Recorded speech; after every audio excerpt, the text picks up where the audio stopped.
మరొక వ్యక్తికి బాప్తిసం ఇచ్చాడు.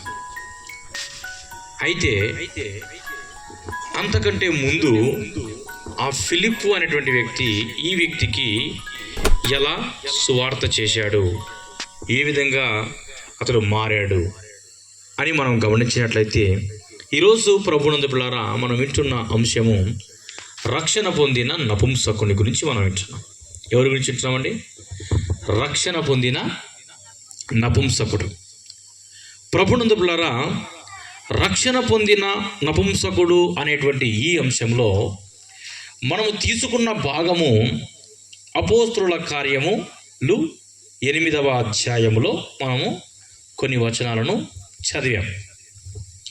ప్రభునందు పిల్లారా, అపోస్తలుల కార్యములు అంటే అపోస్తలులు యేసుక్రీస్తు ప్రభుల వారి ద్వారా ఏర్పాటు చేయబడినటువంటి అపోస్తలులు, వారు చేసిన కార్యములు. యేసుక్రీస్తు ద్వారా పంపబడిన అపోస్తలులు. అపోస్తలులు 2 రకాలుగా ఉంటారు. ఒక రకం ఏంటి అంటే డైరెక్ట్గా యేసుక్రీస్తు ప్రభుల వారి ద్వారా పంపబడిన అపోస్తలులు ఆ కాలములో ఉన్నారు. అయితే ఇప్పుడు కూడా అపోస్తలులు అంటే సంఘము ద్వారా పంపబడిన అపోస్తలులు ఉన్నారు. వేటి ద్వారా అండి? సంఘము ద్వారా.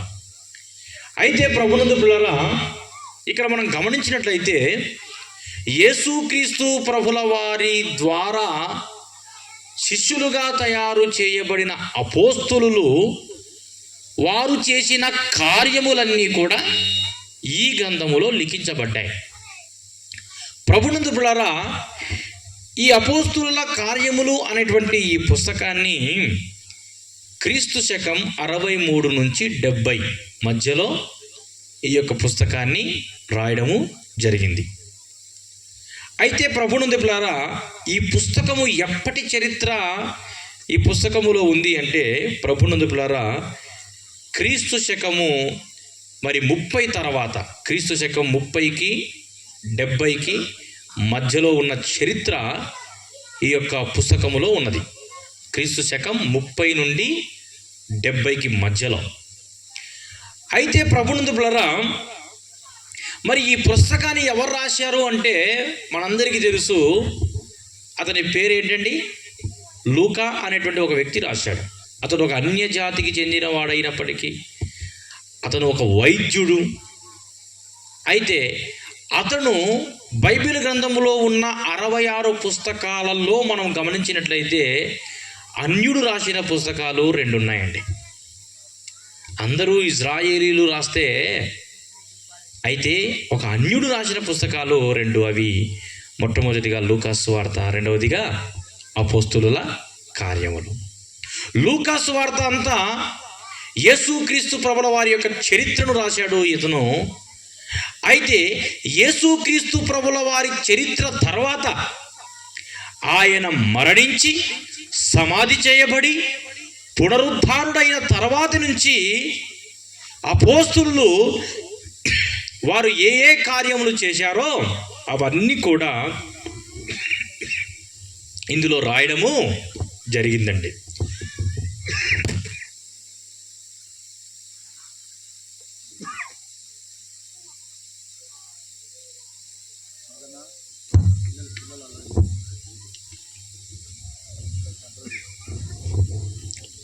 ప్రభునందు పిల్లారా, మరి ఈ అపోస్తలుల కార్యముల్లో యేసుక్రీస్తు ప్రభుల వారి పునరుద్ధానము తర్వాత, ఆయన ఆరోహణమైన తర్వాత, మరి దాదాపుగా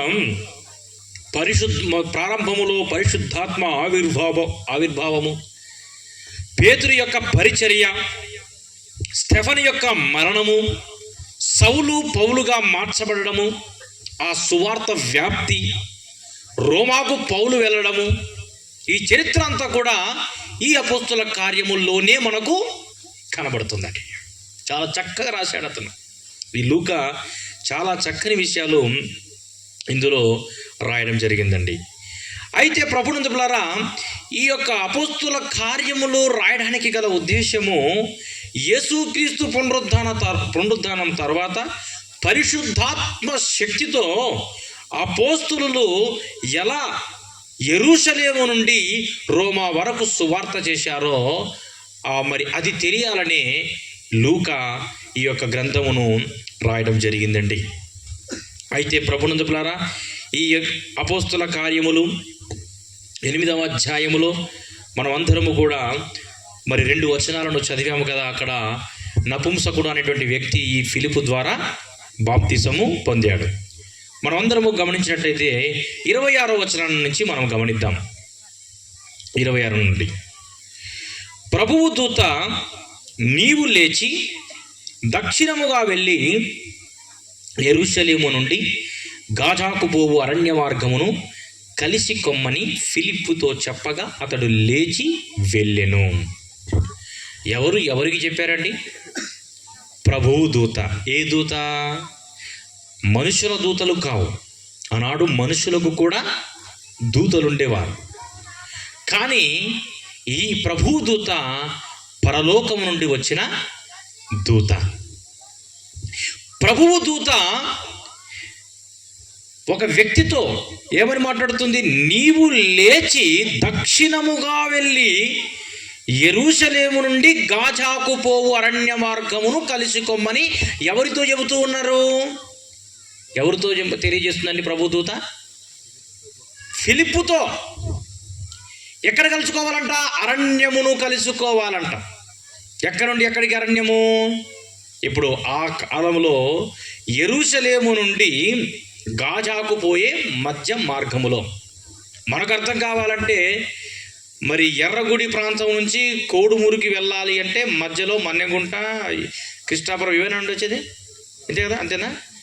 మన్నెగుంట, సరే, ఈ మన్నెగుంట, కృష్ణాపురం ఈ మార్గ మధ్యలో ఇవి దాటుకుంటూ మనం కోడుమూరికి వెళ్ళాలి. అలాగున ఎర్రగుడి ప్రాంతం నుంచి మనకు అర్థం కావాలని చెప్తున్నా. ఎర్రగుడి ప్రాంతం నుంచి కోడుమూరుకు వెళ్ళేటువంటి మార్గం మధ్యలో ఏదో ఒక అరణ్యములో కలుసుకొమ్మని, అంటే యెరూషలేము నుండి గాజాకు పోయేటువంటి అరణ్య మార్గమును కలుసుకొమ్మని ఫిలిప్పుతో చెప్పడము జరుగుతుంది అండి. వాస్తవానికి ప్రభునందు ప్రియులారా, ఇక్కడ మనం చదువుతున్నటువంటి ఈ ఫిలిప్పు అనేటువంటి పేరు గ్రీకు దేశం పేరు అన్నమాట. గుర్రాల ప్రేమికుడు అని అర్థం. ఏంటంటే అర్థము? గుర్రాల ప్రేమికుడు అని అర్థం వస్తుంది. అయితే ప్రభునందు ప్రియులారా, మరి ఈ ఫిలిప్పును గురించి మనం వింటున్నాం కదా. ఏ ఫిలిప్ అయి ఉండవచ్చు ఈ ఫిలిప్పు? బైబిల్ గ్రంథములో మనకు 3 ఫిలిప్పులు కనబడతారు. ఎవరెవరు చెప్పండి? ఎవరికైనా తెలుసా? మొట్టమొదటిగా యేసుక్రీస్తు ప్రభుల వారి శిష్యుడైన ఫిలిప్పు. రెండవదిగా ఏ ఫిలిప్ అండి? హేరోదు తమ్ముడైన ఫిలిప్పు. మూడవదిగా మనం ఇప్పుడు వినబోతూ ఉన్న ఫిలిప్పు. మరి ఈ ఫిలిప్పు యేసుక్రీస్తు ప్రభుల వారి శిష్యుడా? కాదు. ఇతను ఒక సంఘ పెద్ద. ఆ కాలంలో ఆదిమ సంఘము ప్రారంభములో సంఘ పెద్దల్ని ఒక 7 మందిని ఎన్నుకున్నారు. భోజనం పెట్టేటువంటి విషయంలో విధవరాండ్రపై చిన్న చూపు చూశారని, మరి కంప్లైంట్ ఇవ్వడం ద్వారా అపోస్తులు మేము అన్ని పనులు చూసుకోవాలంటే మాకు సరిపోదు, ఒక 7 మంది పెద్దల్ని ఎన్నుకుందాము అని చెప్పేసి 6వ అధ్యాయంలో మనం గమనించినట్టయితే అక్కడ మనకు కనబడతారు. 7 మంది సంఘ పెద్దల్ని ఎన్నుకుంటారండి. ఈ సంఘంలో సంఘ పెద్దలు ఉన్నారా? ఎంతమంది ఉన్నారు? ఎంతమంది ఉన్నారండి? 10 మందే? ఓ గ్రేట్. పెద్ద సంఘం కాబట్టి 8 మంది. అయితే ప్రభునందు ప్రియులారా, అప్పుడు 7 మందిని ఎన్నుకున్నారు. ఎంతమందినండి? 7 మందిని ఎన్నుకున్నారు. స్టెఫను ఉన్నాడు, నీకానోరు, తీమోనాసు, ఫర్మినాసు. అలాగనే వారిలో ఈ వ్యక్తి కూడా ఒకడండి, ఫిలిప్పు. స్టెఫను ఉన్నాడు, ఫిలిప్పు కూడా ఆ సంఘ పెద్ద లిస్టులో ఉన్నాడు. ఎందుకు నేను చెప్తున్నానంటే, మనం ఎవరి గురించి వింటున్నాము? నపుంసకుని గురించి వింటున్నాం. ఆ నపుంసకుడు రక్షణ పొందాడు అంటే ఎవరో సువార్త చేస్తే కదండి రక్షణ పొందేది, అంతే కదండి. ఆ వ్యక్తి, అతనికి సువార్త చేసిన వ్యక్తి ఎవరు అంటే ఫిలిప్పు. మరి ఈ ఫిలిప్పు గురించి ఏ ఫిలిప్పు సువార్త చేశాడు అని మనం ప్రశ్నించినప్పుడు మనం సమాధానం చెప్పాలి కదండి. అందుకే సంఘ పెద్ద అయిన ఫిలిప్పు అని చెప్తున్నా. మరి ఈ సంఘ పెద్ద అయినటువంటి ఫిలిప్పుతో దేవదూత మాట్లాడుతున్న మాటను మనం గమనిస్తే, ఇదిగో యెరూషలేము నుండి గాజాకు పోయేటువంటి అరణ్య మార్గమును కలుసుకోమని చెబుతుంది. ఎవరికైనా కానీ ప్రభునందు పిల్లరా, ఎవరికైనా కానీ ఎప్పుడైనా కానీ అరణ్య మార్గమును కలుసుకోము, ఏమి సమాధానం చెప్పుకుని అరణ్య మార్గం కలుసుకోమంటే ఎవరైనా కలుసుకుంటారంటే ఎందుకు వెళ్ళాలి అరణ్యానికి, ఎందుకు అడవిలోకి వెళ్ళాలి అని చెప్పేసి ఎన్నో ప్రశ్నలు వేస్తుంటారు. అయితే ప్రభునందు పిల్లరా, మరి ఈ ఫిలిప్పుతో ఏమని చెబుతున్నారు అంటే, లేమని ఫిలిప్పుతో చెప్పగా అతడు లేచి వెళ్ళెను. చెప్పిన వెంటనే ఏం చేశాడండి? లేచి వెళ్ళెను. ఎందుకు? ఇక్కడ మనకు 27వ వచనం గమనిద్దాం. అప్పుడు ఐథియోపియల రాణి అయిన కందాకే క్రింద మంత్రి అయి ఆమె యొక్క ధనాగారమంతటి మీదనున్న ఐథియోపియుడైన నపుంసకుడు ఆరాధించుటకు యెరూషలేమునకు వచ్చి ఉండెను. దూత ఫిలిప్పుతో అరణ్య మార్గమును కలుసుకోమని చెబుతోంది. అయితే అరణ్య మార్గమును కలుసుకోవడానికి గల కారణం ఏంటి అంటే, ఒక వ్యక్తి యెరూషలేమునకు వెళ్ళాడు ఆరాధన చేయడానికి వెళ్ళి వస్తున్న సమయంలో ఆ అరణ్యములో రథం మీద వస్తూ ఉన్నాడు అనమాట ఆ వ్యక్తి. ఎవరు ఆ వ్యక్తి అంటే, ప్రభునందు పిల్లరా, మనం అక్కడ గమనించినట్టయితే ఎవరండి? ఐథియోపియుల రాణి అయిన కందాకే క్రింద మంత్రి అయి ఆమె ధనాగారం అంతటి మీదనున్న ఐథియోపియుడైన నపుంసకుడు. ఎవరండి? నపుంసకులు బైబిల్ గ్రంథంలో ఒకసారి మనం గమనించినట్టయితే 19వ అధ్యాయం 12వ వచనం చదవండి త్వరగా. 19-12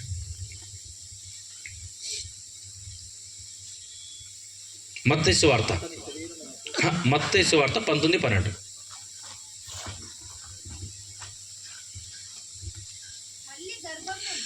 తల్లి గర్భము నుండి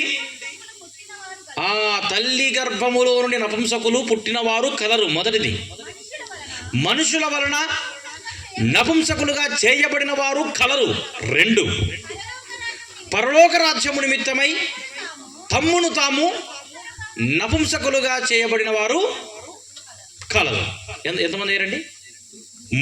3 రకాలుగా నపుంసకులు ఉన్నారు. అయితే తల్లి గర్భములో నుంచే ఆ లక్షణాలతో పుట్టిన వాళ్ళు ఉంటారు.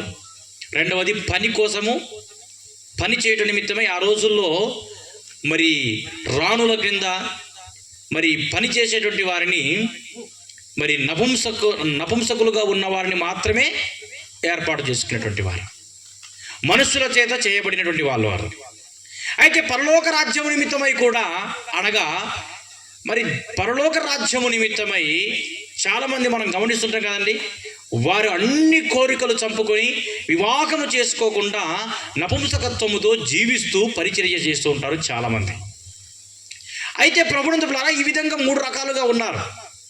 అయితే వారిలో ఒక రకమునకు చెందినవాడే ఈ నపుంసకుడు. అయితే ప్రభునందు పిల్లరా, ఈ నపుంసకుడు ఏ ప్రాంతానికి చెందినటువంటి వాడు అక్కడ రాయబడింది మనం గమనించినట్లయితే, ఐథియోపియా అనేటువంటి ప్రాంతమునకు. ఎక్కడి నుంచి వస్తున్నాడు ఈ నపుంసకుడు? ఎక్కడి నుంచి అండి? ఆ యెరూషలేముకు వెళ్ళాడు, ఆరాధన చేసి వస్తూ ఉన్నాడు. మరి ఇతను ఏ ప్రాంతమునకు చెందినవాడు అండి? ఇతను ఐథియోపియా ప్రాంతమునకు చెందినవాడు. యెరూషలేం ఎక్కడుందండి? చెప్పండి. యెరూషలేం ఎక్కడుంది? ఐథియోపియా అనేటువంటి ప్రాంతము ఏ ఖండములో ఉంది? ఆఫ్రికా ఖండంలో ఉంది. మరి యెరూషలేము ఏ ఖండంలో ఉంది? మనం ఏ ఖండంలో ఉన్నాం తెలుసా? మనం ఏ ఖండంలో ఉన్నాము? ఆసియా ఖండంలో మనం ఉన్నాం. అయితే యెరూషలేము ఆసియా ఖండంలో ఉంది. ఈ నపుంసకుడు ఆఫ్రికా ఖండంలో ఉన్నాడు. మనకి ఎన్ని ఖండాలు ఉన్నాయండి? ఆసియా, ఐరోపా, ఆఫ్రికా, ఉత్తర అమెరికా, దక్షిణ అమెరికా, ఇంకేంటండి అంటార్కిటికా, ఆస్ట్రేలియా. ఎన్ని ఖండాలండి? 7 ఖండాలు. అంటే ఒక ఖండములో ఇతను ఉన్నాడు. ఎవరు? ఈ నపుంసకుడు ఐరోపా ఖండంలో ఉన్నాడు. ఏంటండి? ఏ ఖండంలో ఉన్నాడండి? ఆఫ్రికా ఖండంలో ఇతను ఉన్నాడు. ఆఫ్రికా ఖండంలో. అయితే ప్రభునందు పిల్లరా, ఆఫ్రికా ఖండములో ఉన్న ఇతను ఎంత దూరము? యెరూషలేము ఎక్కడుంది? యెరూషలేము ఆసియా ఖండములో ఉంది. అంత దూరము ఆరాధన చేయడానికి వెళ్తున్నాడండి ఇతను. ఎంత ఆశ్చర్యం అండి. దాదాపుగా ఒక ఖండం నుండి మరొక ఖండానికి ఎందుకు వెళ్తున్నాడు? ఆరాధన చేయడానికి వెళ్తున్నాడు. ఆఫ్రికా ఖండం అంటే మనందరికీ గుర్తుకు రావాలి. ఆ ఖండంలో ఉన్న వారందరూ కూడా ఎలా ఉంటారండి? నల్లగా ఉంటారు.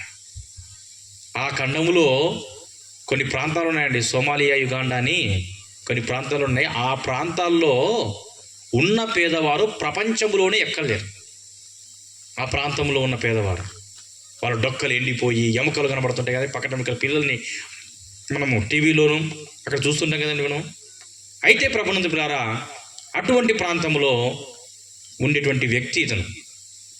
అయితే మనం గమనించినట్లయితే అటువంటి ప్రాంతంలో ఉన్నప్పటికీ కూడా ఎంత దూరము ప్రయాణం చేసి వెళ్తుండండి ఆరాధనకి. మనము దగ్గరలో ఉన్నప్పటికీ కూడా మనం వెళ్ళలేని పరిస్థితులు కూడా మనకు ఉన్నాయి. దాదాపుగా ఆఫ్రికా ఖండము నుండి ప్రభునందు ప్రియులారా మనం గమనించినట్లయితే ఆసియా ఖండములో ఉన్న ఆ ప్రాంతానికి వెళ్ళాలి అంటే రాను పోను వెళ్ళడానికి 4360 కిలోమీటర్లు వెళ్ళటానికి. ఎన్ని కిలోమీటర్లు అండి? 40-50 కాదండి. ఆరాధనకి అతను వెళ్తుంది 4360 కిలోమీటర్లు వెళ్ళి ఆరాధన చేయాలి. మళ్ళీ వెళ్ళడానికి 4360 అన్నప్పుడు రావడానికి ఏమైనా తగ్గుతుందా? అంతే ఉంటుంది కదండి. రావడానికి కూడా అంతే.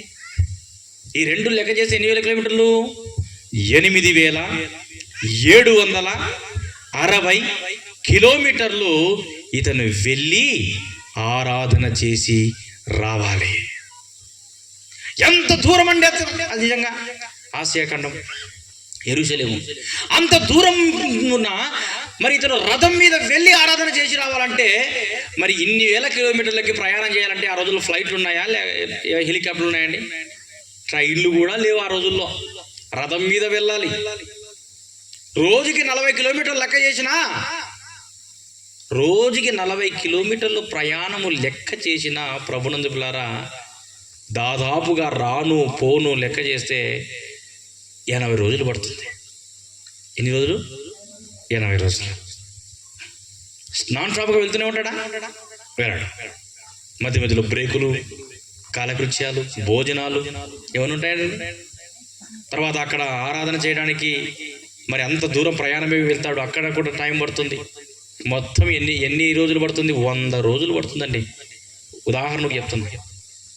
ఏంటండి ఎన్ని రోజులు? 100 రోజులు పడుతుంది. ఇతను వెళ్ళి ఎంత దూరం ఆరాధన చేయాలి, అక్కడి నుంచి మళ్ళీ ఇక్కడికి రావాలంటే 100 రోజులు 8760 కిలోమీటర్లు దూరం ప్రయాణం చేసి ఆరాధన చేసి రావాలి ఇతను. మరి ఇంత దూరం ప్రయాణం చేసి వెళ్ళినా ఇతనికి ఆరాధన చేయడానికి లోపల హలో లేదండి. ఉందండి? గేటు బయటే అర్పణ అర్పించి, అయ్యా నేను పలానా ప్రాంతం నుంచి వచ్చాను, అక్కడ నేను ఏంటండి. ఇతను ఎవరు ఇతను? ఒక మంత్రి. నేను మంత్రినయ్యా, పలానా దేశానికి నేను మంత్రిగా ఉన్నాను, నన్ను లోపలికి రాణించండి అంటే రాణించారండి అక్కడికి. ఇతను ఆర్థిక శాఖ మంత్రి. మన ఆర్థిక శాఖ మంత్రి ఎవరో తెలుసా? మన ఏపీకి ఆర్థిక శాఖ మంత్రి ఎవరండి? పయ్యావుల కేశవ్ గారు. తెలంగాణకైతే బట్టి విక్రమార్క గారు. అయితే మన దేశానికి నిర్మలా సీతారామన్ గారు. అయితే ప్రభునందు ప్రియులారా ఈ రాష్ట్రానికి సంబంధించినటువంటి మరి అధికారి కాదు, దేశానికి సంబంధించినటువంటి అధికారి. మరి అంత దూరం ప్రయాణం చేసి వెళ్ళి రావాలి అంటే, ఆరాధన చేసి రావాలి అంటే మరి ఎన్ని పనులు ఉంటాయండి ఇతనుకు? ఎన్ని పనులు ఉంటాయండి? మనం పనులు పెట్టుకొని ఆరాధనకి సరిగ్గా రాలేకపోతున్నాం కదా. ఏమ్మా ఈరోజు ఆరాధన కలదంటే దండిగా పనులు పడ్డాయి సార్ ఈరోజు, అందుకే రాలేకపోయా, ఎన్నో పనులు పడ్డాయని చెప్పి మనం అంటూ ఉంటాం. మరి ఇతనికి ఎంత పని ఉంటుందండి? ఒక ఆర్థిక శాఖ మంత్రి ఒక దేశం వదిలి మరొక దేశానికి వెళ్ళాలంటే, ఒక ఖండం విడిచిపెట్టి ఇంకొక ఖండానికి వెళ్ళాలంటే, అది 100 రోజులు వెళ్ళి రావాలి అంటే ఆ పనులన్నీ కూడా ఒకరికి బాధ్యత అప్పచెప్పాలి. అంతేకాకుండా ఆ మంత్రిని ఒప్పించాలి, ఆమె ఒప్పుకోవాలి. ఇవన్నీ ఉంటాయండి. వెళ్ళాడు, వస్తున్నాడు. అయితే ప్రభునందుకులరా, అయితే వెళ్ళినప్పుడు గేటు బయటే ఇతనికి అవకాశం, లోపలికి రానివ్వరు. ఒకసారి మనం చదువుకుందాం ద్వితీయోపదేశ కాండము, ఎందుకు రానివ్వరు అన్నది. ద్వితీయోపదేశ కాండం 23వ అధ్యాయం 1-2 వచనాలు. గాయమునొందిన వచనములు గలవాడే గాని, మర్మాంగము కోయబడిన వాడే గాని. ఏంటండి? గాయమునొందిన వాడే గాని, వచనములు గలవాడే గాని, మర్మాంగము కోయబడిన వాడే గాని ఎక్కడ చేరకూడదంట? యెహోవా సమాజములో చేరకూడదు. యెహోవా సమాజంలో చేరకూడదు. ఇంకేమన్నా రాయబడింది అక్కడ? చదవండి. కుండు యెహోవా సమీపములో చేరకూడదు, సమాజములో చేరకూడదండి.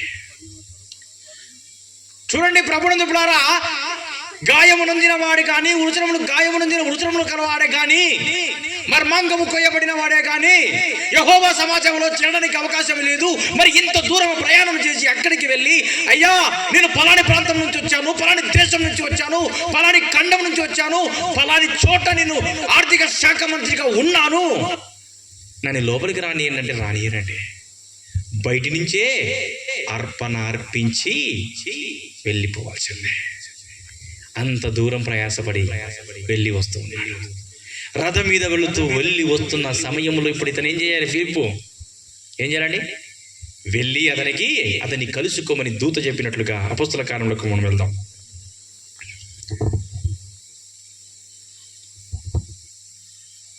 ఇరవై 8. అతడు తిరిగి వెళ్ళుచు తన రథం మీద కూర్చుండి ప్రవక్త అయిన యెషయా గ్రంథమును చదువుతున్నాడండి. ఏం చేస్తున్నాడు ఇతను?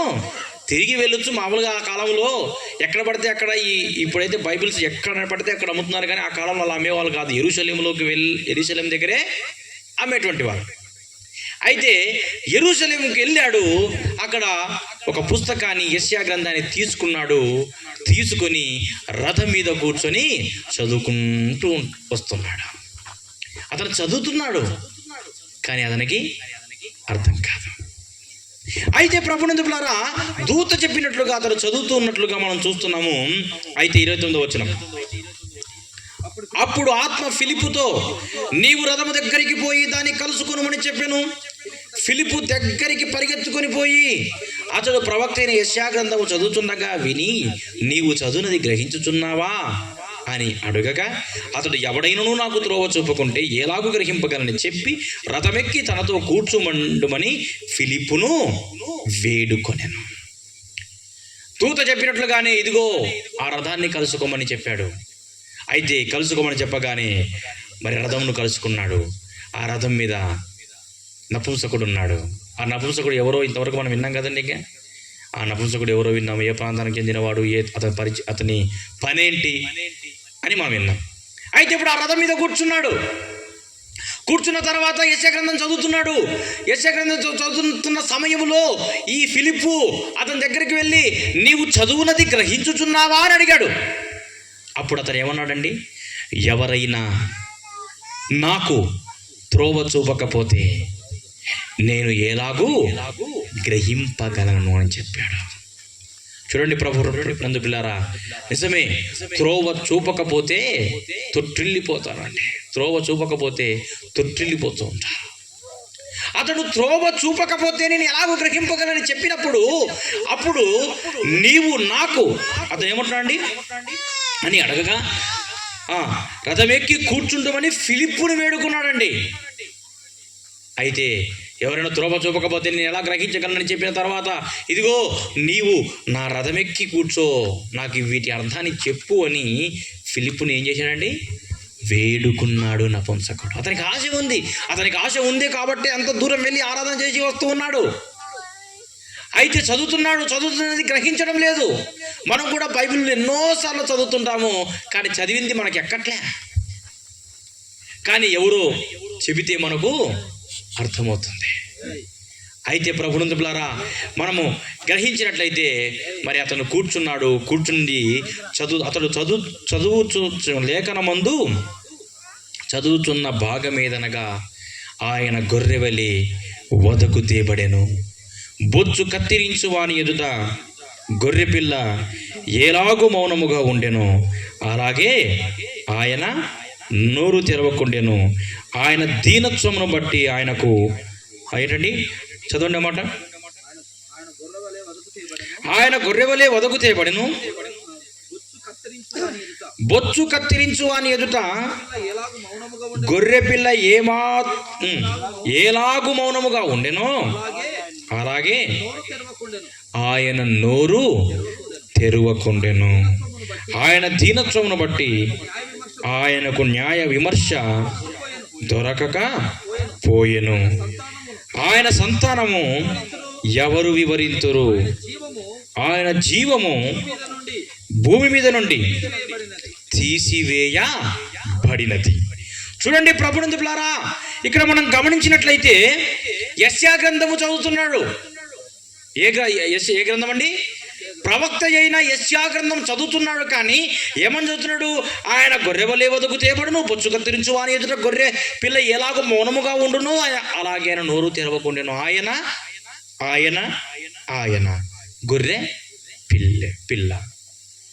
ఆయన దీనత్వమును బట్టి ఆయనకు న్యాయ విమర్శ దొరకకపోయెను. ఆయన సంతానము ఎవరు వివరించురు?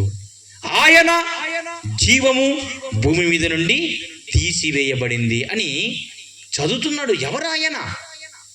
ఆయనకు అర్థం కాలేదండి.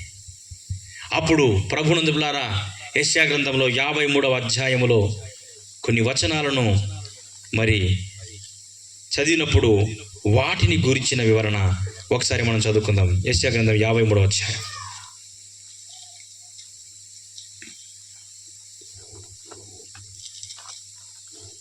యెషయా గ్రంథం 53వ అధ్యాయాన్ని మనం గమనించినట్టయితే, మనమందరము గొర్రెవలే త్రోవ తప్పిపోతిమి, మనలో ప్రతివాడు తనకిష్టమైన త్రోవకు దొరికెను, యెహోవా మన అందరి దోషము అతని మీద మోపెను. ఏంటండి? యెహోవా ఏంటంటే మనమందరము కూడా ఆ వదకు తేబడిన గొర్రె పిల్ల. చూడండి, మనం ఇక్కడ గమనించినట్లయితే ఎవరు ఆ వదకు తేబడిన గొర్రె పిల్ల? ప్రభువైన యేసుక్రీస్తు ప్రభుల వారు. చూడండి, 6వ వచనంలో మనం గమనించినట్లయితే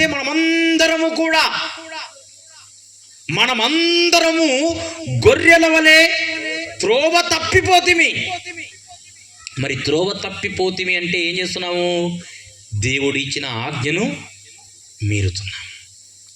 దేవుడు ఏదైతే చెప్పాడో అది చేయకున్నాం, ఏదైతే చేయొద్దన్నాడో, ఏదైతే చెయ్యమన్నాడో అది చేయట్లేదు, ఏదైతే చేయొద్దన్నాడో అదే చేస్తూ ఉన్నాం. అర్థమవుతుందా? చెయ్యమన్నది చేయకపోవడం, చేయొద్దు అన్నది చేయడం, ఇదేనండి పాపము, దోషం. గొర్రెల వలె త్రోవ తప్పి తిరుగుతూ ఉన్నాము. మనలో ప్రతివాడు కూడా తనకిష్టమైనటువంటి త్రోవకు తొలగెను. అయితే యెహోవా మన అందరి దోషమును ఏం చేశారండి? అతని మీద మోపాడు. మనందరి దోషాన్ని అతని మీద మోపాడు. అప్పుడు అతడు ఏమయ్యాడండి? అతడు దౌర్జన్యము నొందెను, బాధింపబడిన అతడు నోరు తెరవలేదు. వదకు తేబడు గొర్రె పిల్లయు బొచ్చు కత్తిరించు వాని ఎదుట గొర్రెయు మౌనముగా ఉండునట్లు అతడు నోరు తెరవలేదండి. గొర్రె పిల్లను బలి చేయడానికి తీసుకొచ్చినప్పుడు నోరు తెరిచి ఏదైనా మాట్లాడగలుగుతుందా? నన్ను ఎందుకు కొడుతున్నారు, నన్ను ఎందుకు చంపుతున్నారు, నేనే పాపం చేశానని అంటుందండి గొర్రె. అలాగని యేసుక్రీస్తు ప్రభుల వారు కూడా నోరు తెరువలేదాయే ప్రేమ, బదులు పలుకలేదాయే ప్రేమ, నోరు తెరువలేదాయే ప్రేమ, బదులు పలుకలేదాయే ప్రేమ. ఇది ఎవరి కోసమో? ఈ జగతి కోసమే, ఈ జనుల కోసమే, ఈ జగతి కోసమే, ఈ జనుల కోసమే. సిలువలో సాగింది యాత్ర, కరుణామయుని దయగల పాత్ర. సిలువలో సాగింది యాత్ర, కరుణామయుని దయగల పాత్ర. పాలుగారు దేహంబు పైన పాపాత్ముల కొరడాలెన్నో, పాలుగారు దేహంబు పైన పాపాత్ముల కొరడాలెన్నో. నాట్యమాడినాయి నడి వీధులో నడిపాయి, నాట్యమాడినాయి నడి వీధులో నడిపాయి.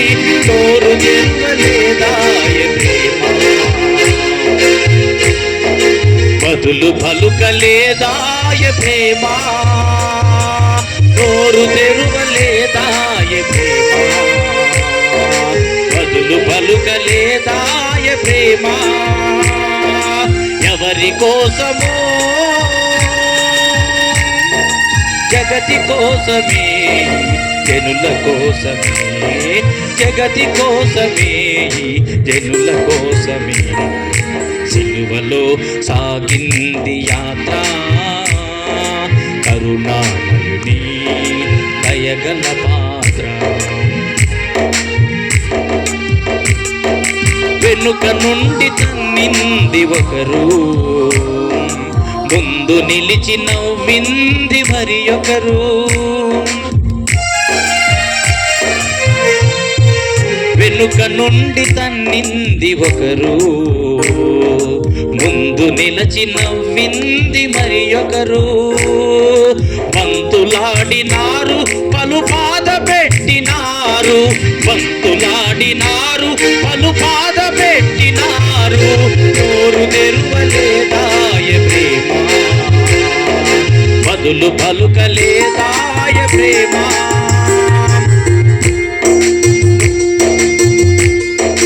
నోరు తెరువలేదాయ ప్రేమ, బదులు పలుకలేదాయ ప్రేమ. చెల్లుమని కొట్టింది ఒకరు, మోము పైన ఊసింది మరి ఒకరు. చెల్లుమని కొట్టింది ఒకరు, మోము పైన ఊసింది మరి ఒకరు. కేలి చేసినారు, పరిహాసమాడినారు, కేలి చేసినారు, పరిహాసమాడినారు. నోరు తెరువలేదాయ ప్రేమ, బదులు పలుకలేదాయ ప్రేమ. నోరు తెరువలేదాయ ప్రేమ, బదులు పలుకలేదాయ ప్రేమ. ఏంటండి?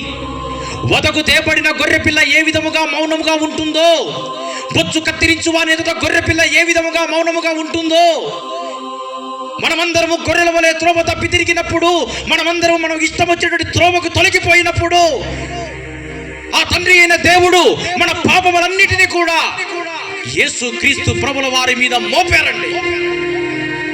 మనము చేసేటువంటి పాపములకు మనమే శిక్ష భరించవలసింది.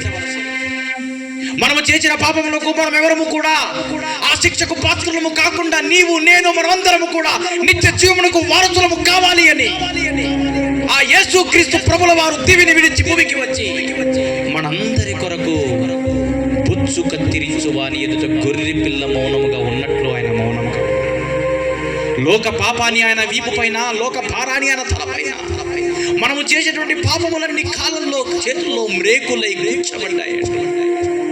మన కొరకు ప్రాణత్యాగం చేశాడు.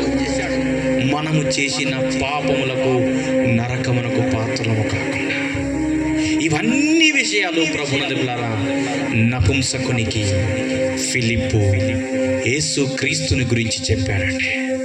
ఆ చెప్పిన తర్వాత ఏం జరిగిందో మనం చూద్దాం. అపొస్తలుల కార్యంలోకి వెళ్దాం. తీసుకున్న భాగంలోకి వెళ్దాం.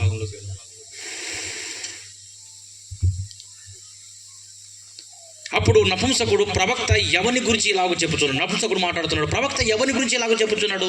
తన్ను గుర్చియా వేరొకరిని గుర్చియా? తన్ను గుర్చియా అంటే యెషయాను గుర్చియా లేక మరొకరిని గురించి మాట్లాడుతున్నాడా? దయచేసి నాకు తెలుపమన్నప్పుడు యేసు క్రీస్తు ప్రభుల వారిని గురించి చూడండి. అందుకు ఫిలిప్పు నోరు తెరిచి ఆ లేఖనమును అనుసరించి అతనికి యేసుని గూర్చిన సువార్త ఏం చేశాడండి? ప్రకటించాడు. మనము చేసేటువంటి సువార్త ఎవరిని గురించి చేయాలి అంటే యేసు క్రీస్తు ప్రభుల వారిని గురించి చేయాలి. ఈ రోజుల్లో చాలా మంది మనుషుల గురించి మనుషుని గురించి వార్త చేస్తూ ఉంటారు. అసలు సువార్త అంటే ఏంటండి? మంచి వార్త. వార్త అనగా ఏంటండి? ఇంగ్లీష్లో NEWS, north, east, west, south. ప్రపంచం నలుమూలలా ప్రకటించబడేదే వార్త. అది యేసు క్రీస్తు వార్త అయితే మంచి వార్త. ఆ మంచి వార్తను ఈ నపుంసకునికి ఫిలిప్పు ప్రకటించాడండి. ఎప్పుడైతే యేసు క్రీస్తుని గురించిన సువార్తను ప్రకటించాడో, యేసు క్రీస్తుని గురించినటువంటి మాటను ప్రకటించాడో, అప్పుడు వారు త్రోవలో వెళ్ళుచున్నారు. చెబుతూ ఉన్నారు, వారు త్రోవలో వెళ్ళుచుండగా నీళ్లున్న ఒక చోటికి వచ్చినప్పుడు నపుంసకుడు, ఇదిగో నీళ్లు, నాకు బాప్తిసం ఇచ్చుటకు ఆటంకమేమని అడిగి రథము నిలుపుమని ఆజ్ఞాపించాను. ఎప్పుడైతే క్రీస్తుని గూర్చిన సువార్తను చెప్పడం జరిగిందో, ఎప్పుడైతే అతని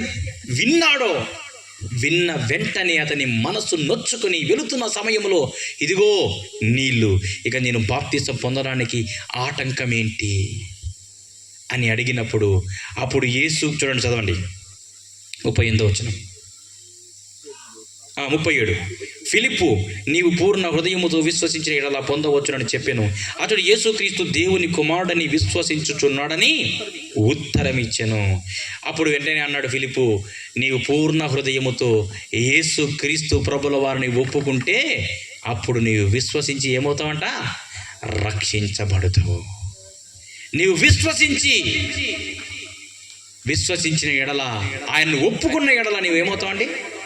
రక్షించబడతావు అని ఇక్కడ మరి ఫిలిప్పు నపుంసకునికి సువార్తను ప్రకటిస్తున్నాడండి. అయితే ప్రభునందులారా, ఒకే ఒక వచనం చదువుకొని మనం ముగించుకుందాము. యెషయా గ్రంథం 56, 5, 6 వచనాలు అక్కడ చదివి మళ్ళీ ఇక్కడికి వచ్చి మనం ముగించేసుకుందాం. యెషయా గ్రంథం 56, 5, 6. నా ఇంటను నా ప్రాకారములను భాగమును వారికి ఇచ్చేదను, కొడుకులు కూతులు అనిపించుకున్నట కంటే శ్రేష్టమైన పేరు వారికి. 3వ వచనం చదువుకుందాం. యెహోవాను హత్తుకొను అన్యుడు నిశ్చయముగా యెహోవా తన జనుల్లో నుండి నన్ను వెలివేయునని అనుకొనవద్దంట. యెహోవాను ఎవరైతే హత్తుకుంటారో, ఎవరైనా కానీ, అన్యుడైనా కానీ, నిశ్చయముగా అతను అనుకోకూడదంట తన జనుల్లో నుండి నన్ను వెలివేస్తాడేమో అని అనుకోకూడదంట. ఎందుకంటే ప్రభునందులారా, ఇక్కడ చూడండి, చంద్రుడు నేను ఎండిన చెట్టు అని అనుకునవద్దు. నేను నియమించిన విశ్రాంతి దినములను ఆచరించుచు, నాకు ఇష్టమైన వాటిని కోరుకొనుచు, నా నిబంధనను ఆధారము చేసుకున్న చంద్రుని గురించి యెహోవా ఇలాగూ సెలవిచ్చుచున్నాడు. చంద్రుడు అంటే ఏమనుకోకూడదంట? నేను ఎండిపోయిన చెట్టుని అనుకోకూడదంట. ఎవరు ఆ చంద్రుడు? నపుంసకులే. చంద్రుడు అనుకోకూడదంట నేను ఎండిపోయిన చెట్టును, నేను దేనికి పనికి రాని వాడను అని ఏమాత్రం కూడా అనుకోకూడదంట. అయితే నా విశ్రాంతి దినములను ఆచరించుచు, నాకు ఇష్టమైన వాటిని కోరుకొనుచు, నా నిబంధనను ఆధారం చేసుకొనుచున్న చంద్రుని గురించి దేవుడిలాగా సెలవిచ్చుచున్నాడు. చదవండి, ఏం చేస్తారంట? నా ఇంటను నా ప్రాకారములను ఒక భాగమును వారికి ఇచ్చేదను, కొడుకులు కూతుళ్ళు అని అనిపించుకున్నట కంటే శ్రేష్టమైన పేరును వారికి పెట్టుచున్నాను. చూడండి ప్రభునందులారా, పుట్టినటువంటి కుమారుడా లేక కూతురా అని ఆలోచనలో అనే బాధలో తల్లిదండ్రులు ఉంటున్నటువంటి షండుల గురించి ఇక్కడ మాట్లాడుతున్నాడు. ఎంతో మదన పడిపోతుంటారు తల్లిదండ్రులు. అయితే ఇతను నా కొడుక, ఆకారమేమో కుమారులా ఉంది, శాస్త్రాలేమో కుమార్తె వలె ఉన్నాయి, నా కొడుక కూతురా అనేటువంటి సందిగ్ధములో ఉన్న షండుల గురించి మాట్లాడుతూ ఉన్నారు. అయితే కొడుకులు కూతుళ్ళు అని అనిపించుకున్నట కంటే ఏంటండి శ్రేష్టమైన పేరును వారికి పెట్టుచున్నాను అంటున్నాడండి. కొడుకులు కూతులు అనిపించుకున్నట కంటే శ్రేష్టమైన పేరుని వారికి పెట్టుచున్నానండి. ప్రభునందులారా, క్రీస్తును ధరించుకున్నటువంటి వారందరూ కూడా క్రైస్తవుడే. క్రైస్తవుడు అనేటువంటి పేరు ఉండగా ఇక కొడుకు ఏంటి, కూతుళ్ళు ఏంటండి? కొడుకులు కూతులు అనిపించుకున్న కంటే శ్రేష్టమైన పేరును వారికి పెట్టుచున్నాను అంటూ, కొట్టివేయబడిన నిత్యమైన పేరు వారికి పెట్టుచున్నాను, విశ్రాంతి దినమును అపవిత్రపరచకుండా. చూడండి 7వ వచనం, నా ప్రార్థనా మందిరములో వారిని ఆనందింపచేసేదను, నా బలిపీఠం మీద వారు అర్పించు దహన బలులు నాకు అంగీకారములగును, నా మందిరము సమస్త జనులకు ప్రార్థనా మందిరం. ఎవరితో చెప్తున్నాడు ఈ మాట? షండుని గురించి. ఎవరి గురించి మాట్లాడుతున్నాడు? అన్యుల్ని గురించి, షండుల గురించి మాట్లాడుతున్నాడు. మందిరము సమస్త జనులకు ప్రార్థనా మందిరం అండి. ఈ మందిరములో ఒక జాతి వారికో, ఒక కులం వారికో, ఒక మతం వారికో, ఒక దేశం వారికో, తెల్లవాడివైనా కావచ్చు, నల్లవాడివైనా కావచ్చు, ఎవరైనా కావచ్చు, అందరికీ ఇది మందిరము. సమస్త జనులకు ప్రార్థన చేసుకోవడానికి అవసరమయ్యేటువంటి మందిరం అండి. అయితే ప్రభునందులారా, ఈ వచనాలు మనం గమనించినట్లయితే మరి కొన్ని వందల సంవత్సరాల తర్వాత అవి నెరవేర్చబడినట్లుగా మనం చూస్తూ ఉన్నాము. అక్కడ మనం గమనించినట్లయితే ఇద్దరు కూడా, ఫిలిప్పు, నపుంసకుడు, ఇద్దరు కూడా ఎక్కడ దిగారండి? నీళ్ళలోకి దిగారు. అక్కడ ఏం పొందారండి? బాప్తిసం పొందుకున్నట్లుగా మనం చూస్తూ ఉన్నాము. రక్షణ పొందిన, బాప్తిసం పొందకముందు అతను ఏం పొందాడండి? రక్షణ పొందాడు. బాప్తిసం పొందకముందు మార్పు చెందాడు. బాప్తిసం తర్వాత మార్పు కాదండి, మార్పు చెందిన వారికి బాప్తిసం ఇవ్వాలి. అయితే మార్పు చెందాడు కాబట్టి అతనికి ఏమి ఇవ్వబడిందండి?